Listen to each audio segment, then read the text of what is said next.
Hello, welcome to the European Open Briefing for Monday, June the 19th. I'm Rafi Barajan, currency analyst at XM.com, and we're going to be looking at what's happening in the currency markets today.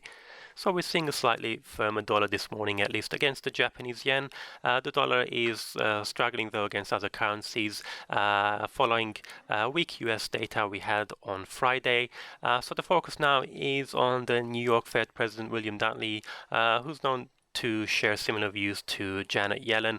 He may provide some further clues on the Fed's future policy path, given that the data at the moment isn't very supportive of the Fed's hawkish outlook.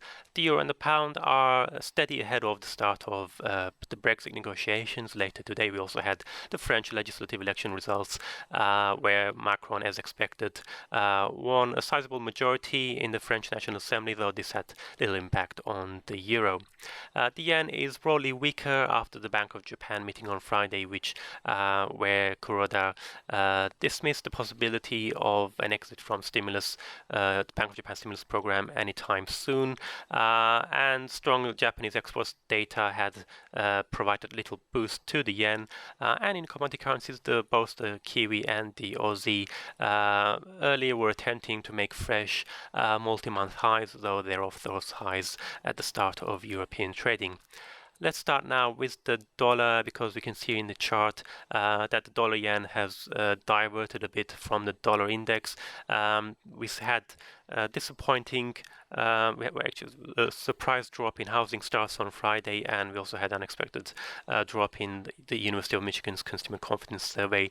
That hurt the dollar. We can see here on Friday where the dollar slipped rather sharply. Though dollar yen has managed to claw back above 111 level, but the dollar index is stuck near Friday's lows. So attention now is on the New York Fed President William Dudley, who may provide some further clarity on the Fed's future policy path, given the fact that the Fed is on track to raise rates one more time later this year, despite the weakening inflation rate in the US. And the yen is also weaker against other major currencies. On Friday, earlier today, the euro yen hit a 2-week high of 124.50. Pound yen is back near Friday's 1-week high of 142.33. The yen came under pressure on Friday after Bank of Japan signaled that it's some way off from withdrawing its massive stimulus program, given the fact that inflation is still some distance away from the bank's 2% inflation target. There was little support from strong exports data. We saw Japanese exports jump by 14.9% year on year in May.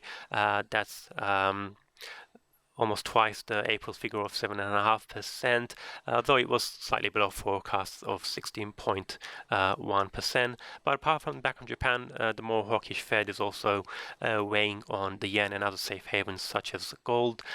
Gold slumped to 3.5-week low of $1,249.65 an ounce earlier today. Let's have a look at what's happening in the euro, because on Friday it managed to briefly rise back above the 1.12 level. It's hovering around that level since. We didn't see much of a reaction to Macron's win in the French legislative elections, where he's expected to get more than 300 seats out of the 577. That should make it easy for him to pass major reforms, which the French economy badly needs. But yeah, the focus now is pretty much on the start of Brexit negotiations, and even the pound is fairly steady ahead of those talks. So it's been almost a year now since the Brexit referendum, and the formal talks are finally about to kick off, although we're likely to see some volatility for the pound, at least until we get to some clearer outline of what the future trade deal between the UK and the EU will look like. There's also the political uncertainty hanging over sterling, given that May is becoming increasingly vulnerable since losing her majority in Parliament, and also Theresa May was criticized for the poor handling of the Grenfell Tower fire disaster, so her leadership maybe for the time being appears to be safe, but then again in politics you never know what could happen. But the pound is fairly resilient at the moment. It's currently trading at 1.2777 against the US dollar. Let's look at the Australian and New Zealand dollars now, because the Aussie was once again testing last week's 2.5 months high of 0.7635, which has become a major resistance area. The Kiwi also attempted to break above last week's 4 months high of 0.7339. Both of them have come off a little bit from those intraday highs. The Aussie was, of course, last week boosted by strong jobs data. We also had the Reserve Bank of Australia Governor Philip Lowe speaking earlier today, where he pretty much reiterated the bank's positive outlook on the economy. He's saying that the growth should rebound in the second quarter. And in New Zealand, we've got the Reserve Bank of New Zealand meeting on Thursday. They're expected to hold rates, but will also give a positive outlook for the New Zealand economy.